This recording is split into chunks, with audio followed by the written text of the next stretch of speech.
ପୁଣି ଦେଖିବା ତାର ଉପରେ କ'ଣ ହେଇଛି, ସେଇ ଜାତି ଉପରେ କ'ଣ ହେଇଛି।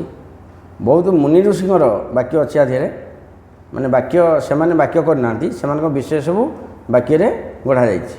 କ'ଣ ହେଇଛି ନା ପରାଶର ମହାମୁନି ଆନନ୍ଦ ମନରେ ଗଙ୍ଗା ଗମନି ସୁଜନେ ଗୋ କହିବ କନ୍ୟାକୁ ମନେ ଘେନି ସୁଜନେ ଗୋ।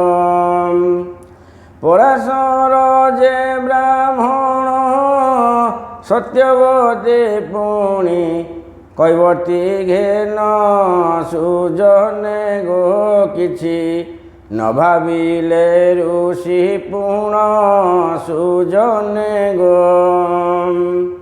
ମହାଭାରତରେ ଅଛି, ମୁଁ କରିନି। ଯେ ପରାଶର ମହାମୁନି ଗଙ୍ଗା କୋଳରେ ଗଲେ, ସତ୍ୟବତୀ କନ୍ୟାକୁ ସେ ଦେଖିଲେ, ସେ ତା ସହିତ ସମ୍ପର୍କ ରଖିଲେ, ଜନ୍ମ ହେଲେ ବ୍ୟାସଦେବ। କେଡ଼େ କେଡ଼େ ଋଷିଙ୍କର କେଡ଼େ କେଡ଼େ କାମ ଦେଖନ୍ତୁ, ତାପରେ ମୋତେ କହିବେ। ପୁଣି ଦେଖିବା ପରବର୍ତ୍ତୀ ବାର୍ତ୍ତା।